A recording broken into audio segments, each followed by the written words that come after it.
Hey, Kaysi, welcome to the show. Thanks so much for being on. Thank you so much. It is my privilege to be here. I'm excited to be able to explore more. I know a little bit of your story, but excited to learn more about your background and what led you to become an entrepreneur, as well as dig into your sort of unique planning process and your niche. So to sort of kick things off, would you give listeners just a quick overview of the practice, where you're located, your kind of client that you typically work with, and then we'll dig in from there. Sure. So I am located in Valley Stream, New York, so Long Island. I launched a firm last year, so February of 2022. Thank you so much, XYPN, for making that process like as amazing as it was. And I serve women of faith who are going through some kind of financial transition in their lives. So whether it is changing careers or planning for retirement or just starting to think differently about money, I realized that so many of the women I'm serving, they're making good money, but they're not necessarily sure of what the next steps ought to be outside of the 401k. What else should I be doing and how else should I be thinking about that? So I just love working with women and to be able to have such a personal relationship outside of the financial planning aspect of what we do. Fantastic. So you launched just over a year ago from the time of this recording. How many client households are you working with now? So that's there's a backstory. I Okay. actually left the wirehouse in 2019, and the team that I started with said, all the clients you bring on are yours. So that Mm, was the most amazing setup. And so when I launched last year, I had about 4.5 million of AUM to start. And having found XYPN and how kind of like giving us permission to do planning in a different way and charging differently. I've brought on about 14 clients in the last year wow. working on planning stuff. Wow. Okay. I can't wait to dig into that. So to backtrack even pre-Wirehouse world, like how did you get into financial planning? Was this your career path all along? No, I'm gonna say, and something I shared in another podcast, it was a prayer. So my religion is we don't work on Sabbaths, and I was just starting to get into that religion.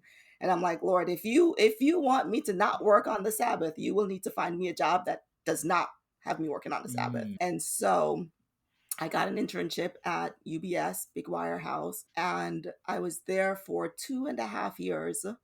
Left, went into public accounting. My now former boss tried to convince me to stay before going to accounting. He said, "You're not an accountant." And I said, "Well, I have an accounting degree. I should go find out." And I'd already started the CPA coursework. Almost as soon as I got my CPA license, he called me back and said, this was now 2005. UBS is going towards a wealth management model. And like almost all the financial planning stuff without the term financial planning associated with mhm. it. And I said, sounds good. I'd be mentored by one of the top advisors in the country and had been for many years. And so I went back and I was there from 2005 to 2019. Okay. 14 years after having So, already been there for a couple of years. So you spent exactly. majority of your So career I at would UBS. say, even leaving in 2019, I'd already spent almost 17 years of my 20-year whole career at Hmm. that point with one team, by the way, one team.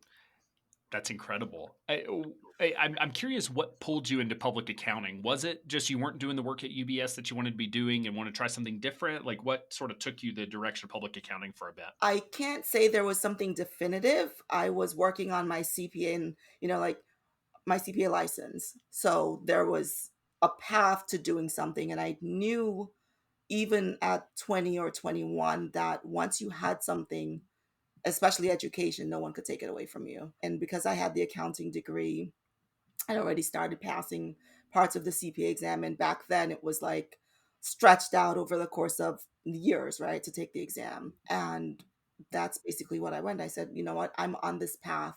I should go explore what this path looks like. And I quickly realized that it was not my path.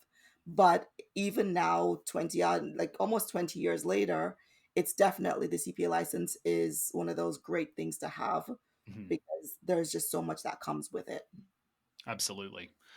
So you were at UBS for 14 straight years, for 17 of the 20 years. What type of work were you doing at UBS? Because again, we think, when I think of UBS, I think of wirehouse. You're just cold calling, selling stocks, right? Like that's the mentality we probably have about the wirehouses. So I guess what was your experience there over that 14 years? So, as I said, I worked with one of the largest teams in the country. We did a lot of hedge funds, private equity. We did not do cold calls by then. My now former boss was fully well established and it was all relationship based and referral based and all of that. So there was none of the cold calling. And to be honest, I did not even know I was doing sales. And this is such a funny story. Like it was probably over 10 years in of my second go around there, and I was interviewing with another company. This is probably the first time I'm telling this story publicly. I was interviewing with another company, another wirehouse, and they're like, "Do you do sales?" And I'm like, "No, I'm relationship based." And of course, I did not get the job, right? Because I'm not going on and selling. Mhm. And it easily took another year plus before I realized that we had been selling the whole time. However, it was so relationship based and so based on what we knew of our clients and what made sense for them that it didn't feel like the traditional sales that we did.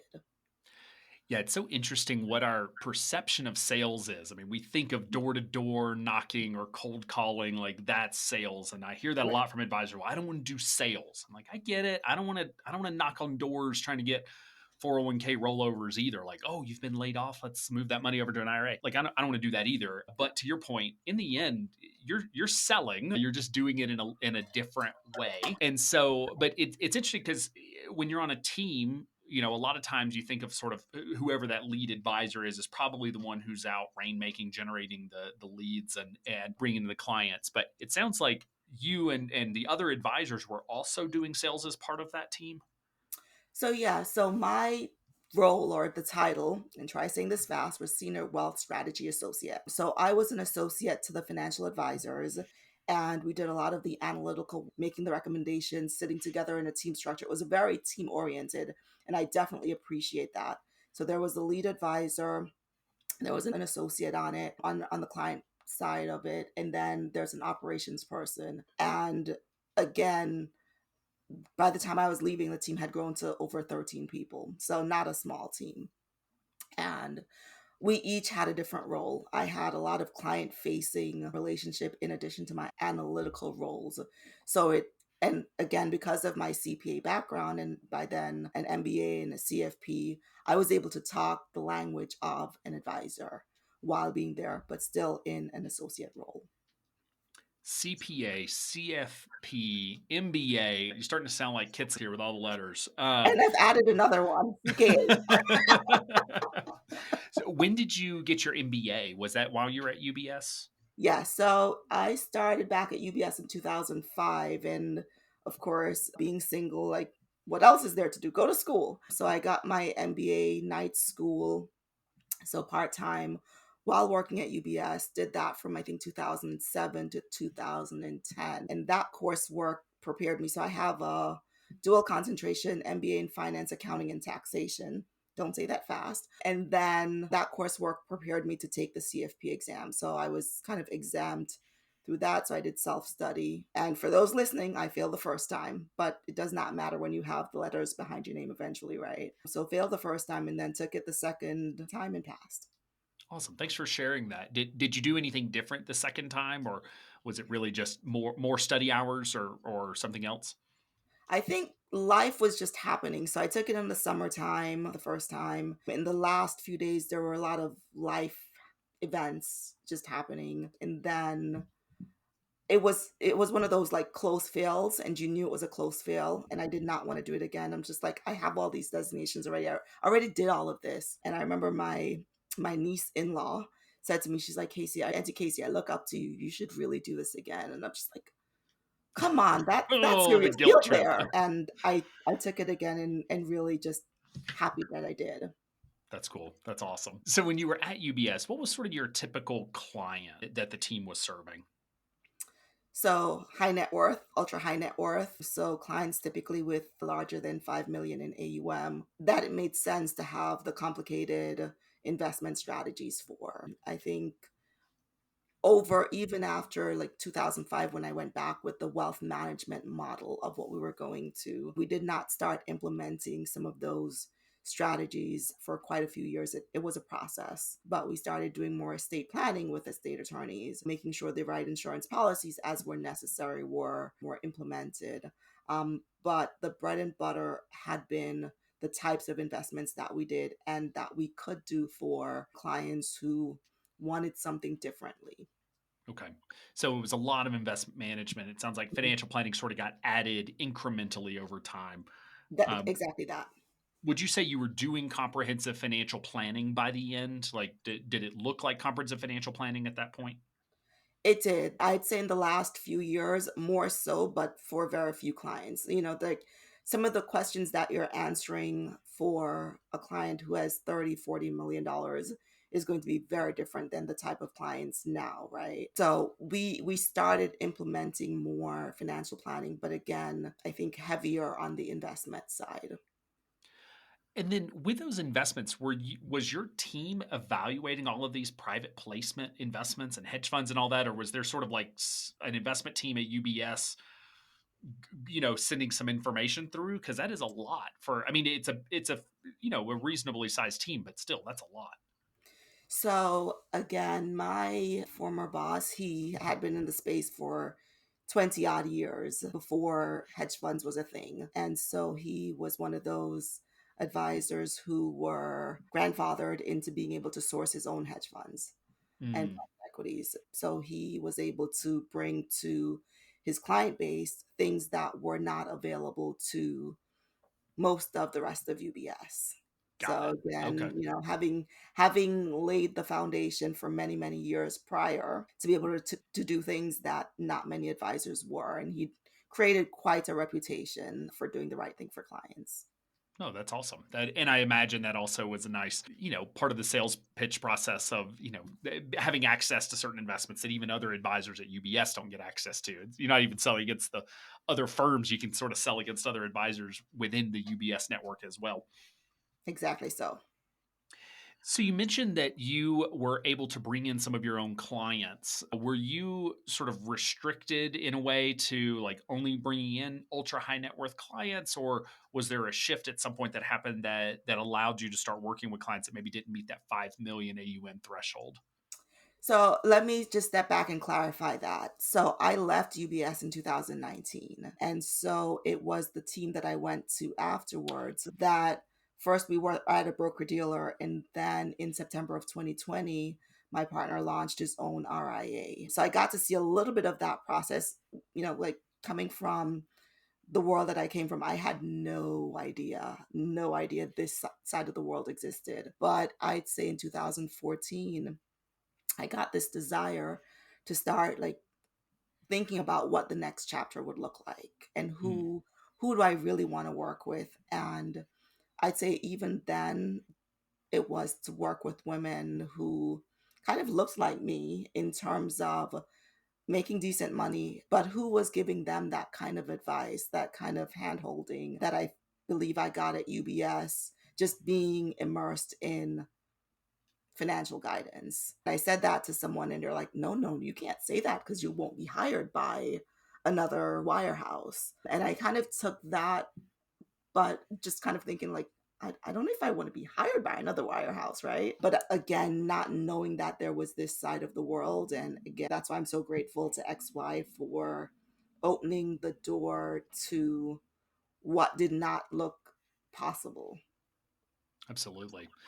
Yeah. So okay, so you leave UBS, you went to another, so it sounds like more of an RIA Mhm. and then ultimately you were there for a couple of years, and then that is sort of the transition point to launching your own firm. Is that accurate? That's correct. Okay. So what caused you to leave UBS in the end? Was it this sort of desire to work with clients who looked like you, who are in more of a financial situation similar to you? So, going back to my faith based background, I was at work. It was a Friday afternoon, and as clear as day, I heard a change is coming. Okay, yes, I've been waiting for this, like waiting for this. And honestly, I thought it was going to another team somewhere else. Mm, And like, I just thought it was going to be working with another large team, taking care of clients and getting compensated fairly decently, right? And it was like, no, no, that's not what it's going to be. And I was going to be starting from scratch. Zero clients, zero leads. I think also in an analytical role, you also don't even know how to be a financial advisor, right? Or lead financial advisor. And I think that was the beauty of going and working with this other team. Even though I was responsible for bringing in my own clients and doing all of that, I got to learn how to be a financial advisor in that role.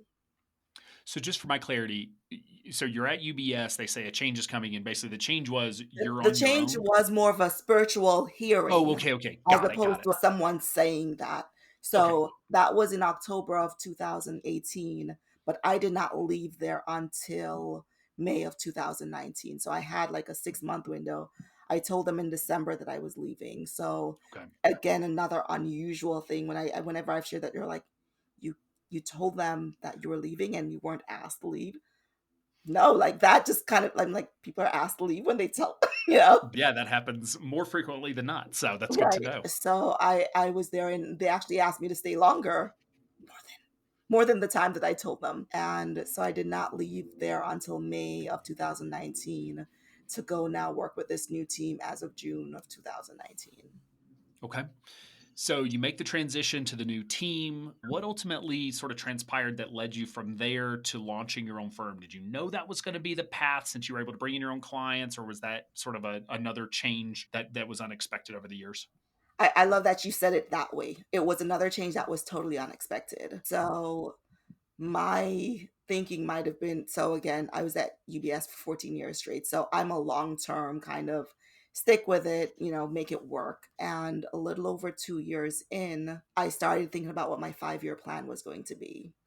And the 5-year plan was, I'm going to hang out here for another, 3 years. It's already 2 years. It had, my birthday had just passed. So it was like September of 2021.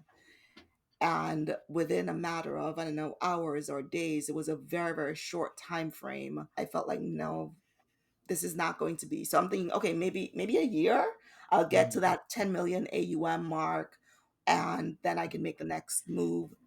And quite clearly, I felt the sense that no, this is a now move. I'm not ready for this move at the moment. Like, I have Mhm. not made these metrics of income or AUM or any of these things that I would have felt comfortable having. But that was in October-ish. I reached out to XY.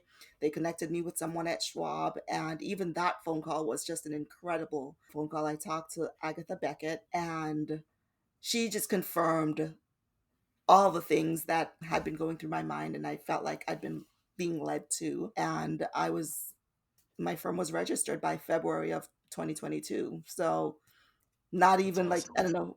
We started the process, Kendra and I, again, huge shout out to Kendra. We started that before Thanksgiving, and firm was registered February 3rd of 2023, excuse me, 2022. Okay, that's awesome. Were you working with the clients inside of your current niche at your previous firm? Were you finding a lot of women of faith that were looking for financial planning, or did that sort of develop later? That developed later. So I don't know if I knew how to articulate that I wanted to work with women of faith. And I remember talking through networking, I met like a coach. So when I was leaving UBS, I got a coach, and I just published my first faith-based devotional book geared towards women. And he said, you should combine faith and financial planning.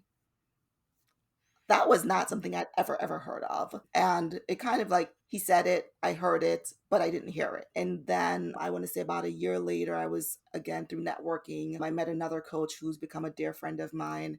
And he knew I'd worked with a coach. And he said, did your coach tell you you should be combining faith and finance together?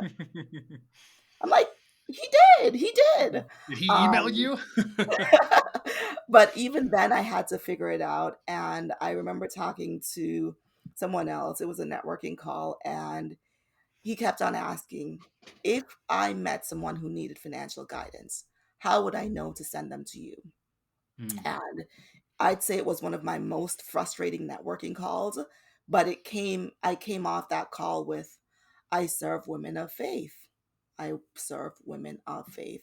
And that's the thing that would separate me from all the other financial advisors, because we know that there are lots of people who titled themselves as financial advisors, right? So that was going to be one of the things that would separate me. So it was quite a process. And even when I started, because of the world that I came from, I think I swung completely the other end, working with clients who probably did not need my guidance yet. Right. So I started with younger clients, not charging enough, and just, yeah, the typical story, not enough to pay the bills, working, but not enough to pay the bills. And so I had to kind of right size the ship, and being able to start fresh in 2022 allowed me to kind of assess who I was working with, who do I really want to work with, and how to make that move. It's such a unique path that you've taken. I don't hear this very often, if ever, that you sort of had the opportunity to try on entrepreneurship in this previous firm where you were able to bring in clients, work with a lot of different clients, really sort of hone your niche and your message and all of that. And then you sort of had a second try at it in a way when you launched your own RIA. It sounds like you were able to really just get clear on, and like I said, hit the reset button, be sure you're working with the clients who really valued the services, were willing to pay you, that you enjoyed working with. So that's really cool. I don't hear that very often. Thank you. And so when you say women of faith, is it any faith? Is it a particular faith that of client that you work with? That's a very interesting question, and I've thought of it myself. It really is of any faith. You believe in something that's bigger than you. So even though I'm a Christian, I work with women who are in believe different things. They might not believe the same as me as a Christian, but I'm able to have conversations in such a way that it takes the overwhelm over out of finance, and it just becomes a real conversation. So yeah, and I've really thought about that, and I don't think it's specific to Christianity. I think it's just showing up in a way that the women know that I truly care about them as an individual, more more than their finances, or to get them to their financial goals. And I imagine it means a lot to know that you're not going to enter the meeting with judgment around their faith and the way their faith is incorporated into their finances. Because in the end, faith, obviously, our values and what we value impacts how we spend money, how we save money, the things we choose to do. So, you've been look at your website. You have a sort of a devotional blog, and it looks like this has been going on for a while. How long have you been writing this blog? So in June it'll be 7 years. I started in 7 years. Okay. 2016. So you were Yeah. at UBS when that started. Yeah, so Okay. it's funny, you can't do a whole lot of things when you're in such a wirehouse from a compliance perspective, but that had nothing to do with finances, and I felt so called to do it. When my friend said it, I'm like, I'm not even a writer. Like, I came up with all the excuses as to why I couldn't do it or shouldn't do it, and then I ran out of excuses and I started doing it. So, yeah, since yeah, That's awesome. So yeah, so it wasn't a finance blog, so therefore UBS compliance doesn't have right. oversight over it. It's truly a devotional blog. And so what has sort of given you the energy to maintain that? I mean, 7 years, 350 plus. No, that's bad math. Yeah, 350-ish blog posts. That's a lot. That's a long time to stick with something. So I guess what has given you the energy to continue to publish? My thought process is, as long as I get a message to share, I'm going to keep sharing. And so it forces me to be intentional about, did I learn something this week that is shareable? And the lessons keep coming. And thankfully, it does not take me very long to write. And like, sometimes I almost get embarrassed to say that I write it Sunday morning. It goes out at 8 o'clock on Sunday morning, and at 7 o'clock, I'm like, okay. So I don't sleep it on Sundays, by the way, right? So I'm writing it, and it takes me 15 to 20 minutes, if that, to write, a 300-word thing that just becomes clear as I'm writing it and what the message is going to be. And sometimes I don't even know fully what the message is going to be until I'm done. So yeah. And has that led to, well, I guess first before I ask my clients, like, do you have sort of a steady following? Is that something you put a lot of energy into sort of getting that message out? I guess what has been the experience of engagement with those devotionals? So I'll say that through that, I've published two devotionals. I'm writing slowly writing the third. I've also co-authored a children's book with my daughter because she's seen me write, right? So she's Hmm. like, we should do this together. I posted on Facebook. I've posted it, since the beginning. And there's a following. I don't know what those numbers are. I have a group that still has 400 and something people in it, maybe close to 500, even after this many years. But I also recognize that I share in other groups, and there are people around the world who will probably never ever meet me, but would have read something that I've written. So it's Absolutely. become less about knowing the numbers and just continuing to make the impact regardless of whom it's reaching. Yeah, it is one of those things with content. I feel like we can get skewed in our views where we're like, oh, only 100 people read that. Only 200 people read that. But if I put you on stage in front of 200 people speaking, like that's an intimidating, well, at least it is for me. It's an intimidating thing where, it's taken a lot of practice to not get fearful of speaking to that many people. And so sometimes content, is one of those like, we're like, oh, it's got to be tens of thousands or millions of people. And it's like, it really doesn't. Even just a few dozen people who are reading it, one, you're having the impact that you want to be able to have. It's a great way to scale that impact versus having 24 30-minute calls a week with folks, that even if it was 24 people that Mhm. read it, and the content lives on. And like I said, it's then leading to some of these other projects like books and such, which is really cool.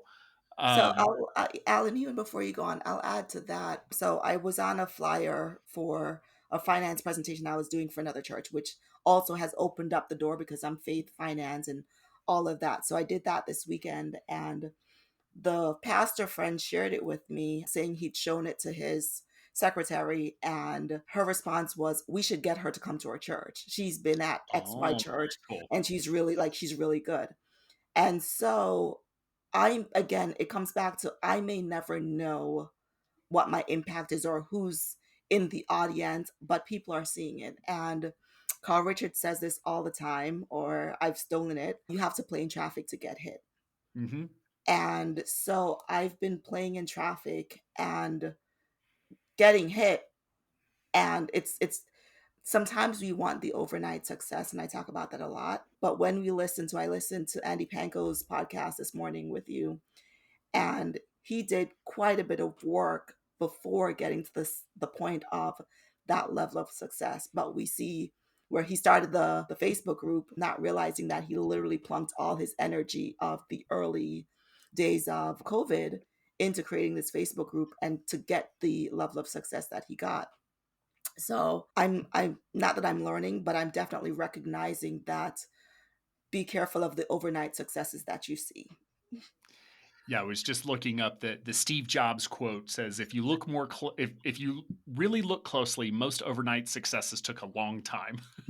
Exactly so. uh, yeah, a lot of times there's 10, 20 plus years behind that success, and we generally Michael does a really good job of this on his podcast where he's really looking. He uses that iceberg metaphor of you only see the 10%, really trying to get to that 90% because it is amazing how many tiers are in that 90%. And if you don't, I mean, I don't know any entrepreneur who's found success that hasn't cried uh, multiple times and just, what you just get punched in the gut repeatedly. And that Yeah.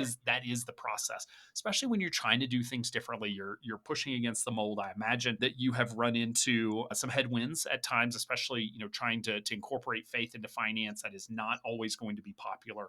Uh, Anytime you put yourself out there that authentically, whether it's faith or something else, you're gonna have haters, whether they tell you that or not. Like there's going to be that headwind, and so that coupled with entrepreneurship, it does take a lot, and I would imagine you can answer this for yourself, but that probably being able to lean on your faith in those times has been helpful.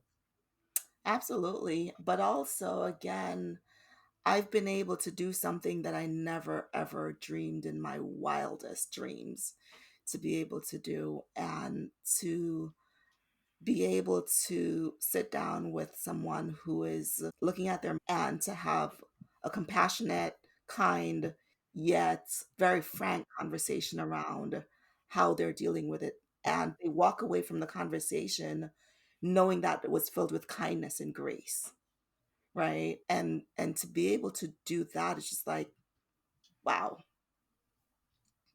That is, and I imagine for your clients as well, it's kind of a wow when they may have experienced other advisor processes and such that don't necessarily provide that same level of support. Right. When we talk about a niche, I've been trying to sort of really Michael and I have both been trying to shift the conversation around. It's not so much, it's not a profession, right? It's about serving a need, helping someone through sort of a common problem. And it sounds like the problem for you and the challenge, it's not problem, it sounds so negative, but the challenge is in that incorporating of a person's faith into that planning process. So can you talk about how your process, your financial planning process looks different than maybe other advisors because of the focus on working with women of faith? So, and I'll say that even in the last couple of weeks, I'm recognizing that I might be tweaking, right? Mhm. And it is still the woman of faith, but because we're women of faith, we tend to give so much of ourselves to others. And that's coming at a detriment. And I'm seeing it in the financials where you're giving so much and you're not taking care of yourself as well. And I'm starting to have more and more conversations around that, and especially as I listen to some of the podcast recordings that you've done with others. So there's the faith component of it, but it's also how do you give to others in a way that is not self sacrificing? That's sustainable. Right. It's sustainable, it's not self sacrificing, but you also see that how that translates to life. And I've had a saying for quite a few years that finances do not just affect our finances, it affects our whole lives, Mhm. right? And the impact of the woman who is giving so much of herself, whether herself or financially or whatever else, it usually comes at a detriment to them. So I'm starting to noodle with the idea of tweaking it and even becoming a little bit more fine-tuned. In terms of the financial planning process, I'm meeting with clients quarterly, when I'm going through the traditional financial planning. As I said, I started on the other end where I was not getting paid enough and giving too much. Mhm. And so I kind of scaled that back and said, charging more and meeting quarterly. But now my clients, a few of them have said, I'd like to meet more often. So it's that hand holding. It's now right sizing the ship for them, making sure that they're on the right path. So I'm starting to see that maybe for some of those clients, they'll have more upfront meetings and then we can taper off to a more normalized schedule. But while they're getting a handle of all the different parts and the moving parts of their financial lives to be able to make the next step. Okay. That's awesome. So what is sort of your typical, or I guess minimum fee, new client today coming in? What are they paying for the various services that you offer?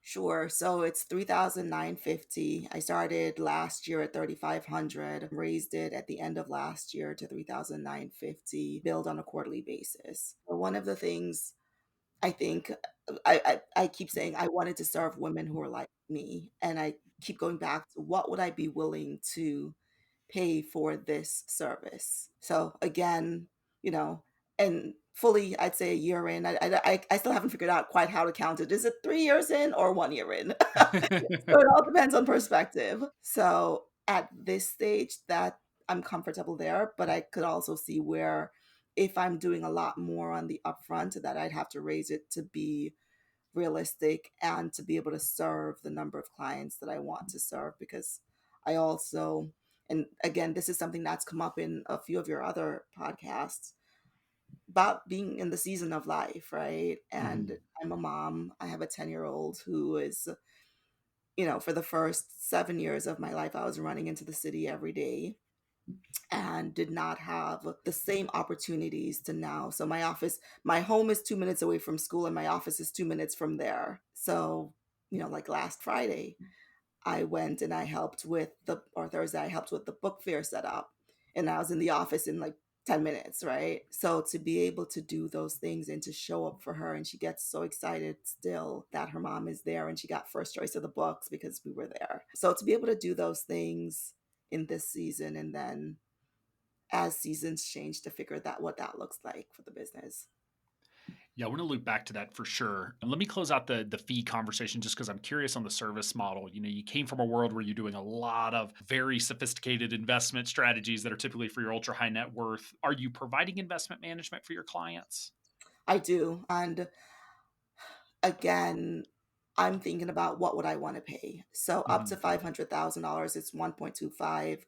Above that, it's 1%. And then kind of going down the higher the dollar amount gets. And my thought process is if a client is coming to me with even $400,000, Andy Pango said it. It's just like, are you doing that much more on the investing side? The real value that I'm adding is the planning conversations. So I'm not going to double charge them. I'll say, as long as you're paying my minimum fee, we'll do the investments and we'll do the planning conversations combined. Okay, so you're not charged. So if they have 4 or 500,000, you're not charging both a planning fee and investment That's management. correct. They Yeah. offset. Okay, that makes sense. And then are you leveraging some of those more sophisticated private placements, hedge funds, those types of investment strategies, or have you sort of shifted into a new, I guess, a different investment philosophy that works for your client base? I've completely shifted. I believe in keeping it simple, and especially for my client base, they're not looking for, I don't serve ultra high net worth clients, right? I serve individuals and working towards high net worth clients. They don't need the overly complicated stuff. I find that the clients who I serve and enjoy serving are the ones who are looking for more building on the fundamentals. So keeping Mm, it simple so that they can get farther and to be able to do more while they're enjoying their lives. okay. Yeah, and obviously investment management, investment philosophy should be catered to the clients that you're working with. If somebody Right. came to you with $20 million, that is a different investment strategy than 400,000, which makes a lot of sense. One thing that I'm curious about is the transition from, just the planning needs, the conversations when you talk to someone with minimum $5 million, but I assume you're working with clients with 10, 20, $40 million is so different than the clients you're working with now. Do you feel like did you have to sort of relearn financial planning or learn a new style, like learn a new financial planning to work with your clients since the conversations are just so vastly different?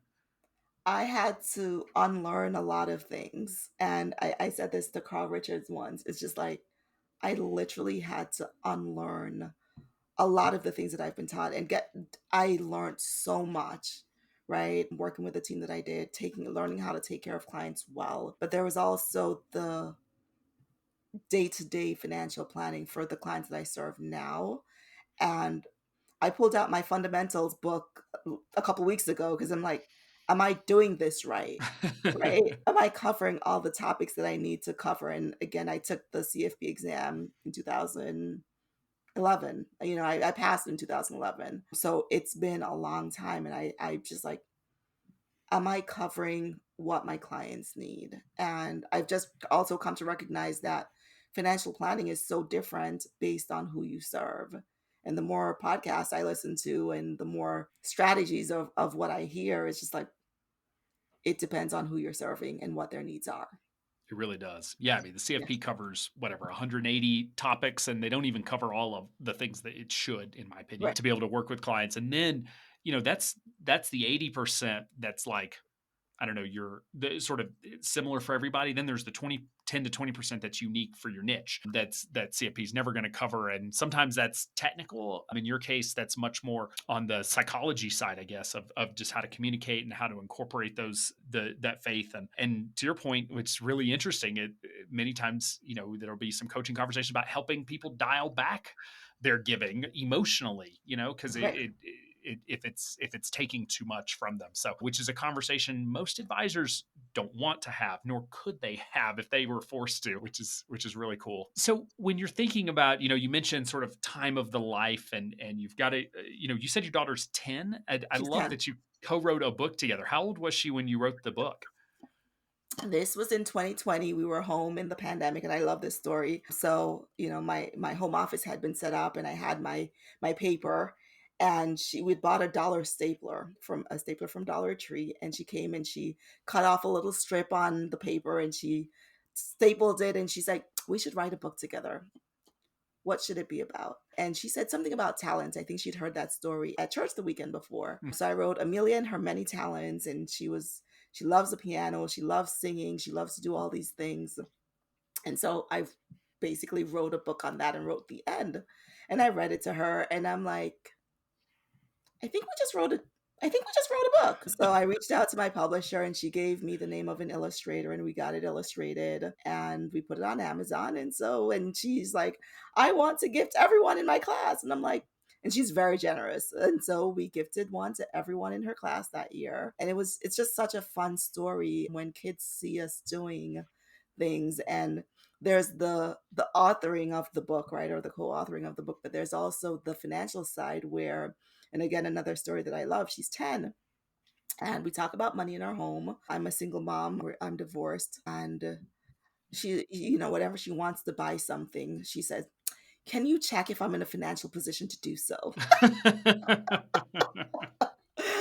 And so it is, like, I'm amazed watching her and to see how much she's learning when I'm working from home and she's hearing these conversations or we're talking about, can she afford to do something? All the things that she's picking up. So COVID definitely has some benefits to that.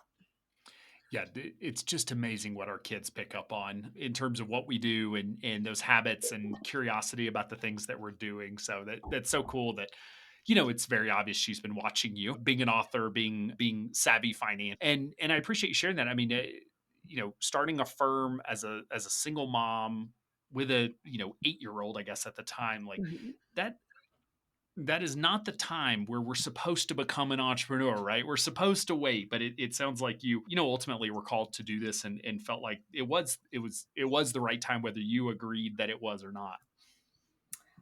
100%, right? And even back to your point of you don't know many entrepreneurs who get the chance to be an entrepreneur while they're figuring it out. And so I had the team structure that I was used to. I never would have thought that I enjoy being a solo advisor. In my mind, I needed the team. And I needed the team to be able to transition in that way. I also needed to see what the other side of the world looked like from a financial advisory perspective. Um, but now I feel like I'm a solo advisor, but I have this amazing community of, again, shout out to XY. I have my cohort. We still meet once a week, and we started that in January of 2022 and we've become friends and we have the most honest conversations about all the things that are going on as new business owners. I have a partner who I consider a true partner from the team that I worked with previously, and he is my I rely on him. He's my right-hand person for just so many of the things. So did I need that in between phase? Absolutely. And I Mhm. encourage anyone who's thinking of what does life look like as a financial advisor to try to find a spot where they can, if they can get paid even better while they figure it out, but to also make sure that you have your finances in order to do that. So what when you think about what you're building towards, again, some of this is time of life. You mentioned earlier, sort of the number of clients you want to work with. Like when you think about that 5-year plan for the business, where do you want this business to go? Do you want to grow big? Do you want to stay solo? Do you want to hire? Like what do you have in your head for and sort of what's the plan that will likely be disrupted, but what's the plan at this point? As long as we agree it will likely be disrupted, right? I did not plan to be here. So the 5-year plan is hopefully to be at a point where maybe I'm no longer taking clients as actively, or I've also kind of in my mind, I'm okay with graduating clients when they no longer need me so that I can serve others. I don't want to be at the point where I'm running myself ragged. Maybe to have an assistant, maybe a part-time. I don't want the traditional large team. I don't want the large firm again. Having come from the large firm, I see all the other things that come with that. So it's not my desire to grow this huge business outside of myself. I want to be able to take care of clients in a way that they know that it's more than financial planning that I'm offering. Absolutely. My traditional number has been to get to 75 clients, but also now, as of this morning, thinking maybe it's 60 if I charge more or and give more service based on the need. So yeah, still kind of noodling all of those things in my mind. Absolutely. No, I love asking the question, but also again recognizing that the best laid plans are just ripe for disruption. And we you want to know sort of the direction you're headed, but Right. also we learned a lot as we go. And I know a lot of advisors that think they have a number in their head, and halfway there they're like, no, that number was way too high, or they get there and they're like, that number was lower than I thought it needed to be. And so lot of learning to be done. So as we're coming up on our time together, I'll ask you the final question. And that is, if you could go back and give your younger self one piece of advice, what do you think that piece of advice would be to younger Kaysi? I think, and I've thought about this question quite a bit, and it's a hard one. So be diligent with my personal savings. I mean, I've done pretty okay, but be more diligent still while enjoying life. And I'd say even more so, wishing that I had, a few years. So I felt called to this side of the world in this manner, but wishing I had a few years to kind of have that runway. And it does not take 6 months like I thought to be back to my corporate salary. It does not take that.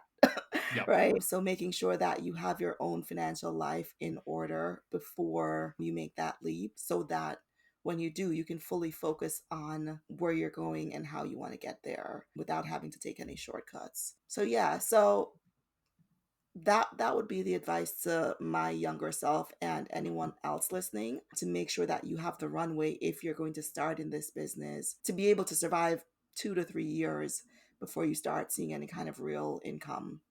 Absolutely. Well, Casey, thank you so much for taking the time to come on the show and share your story and path to entrepreneurship. Even though it maybe wasn't the plan, you've just found amazing success, and yeah, look forward to doing a catch up interview one day to hear how things progress for you. So thank you for taking the time today. Thank you. I appreciate it. It's been fun.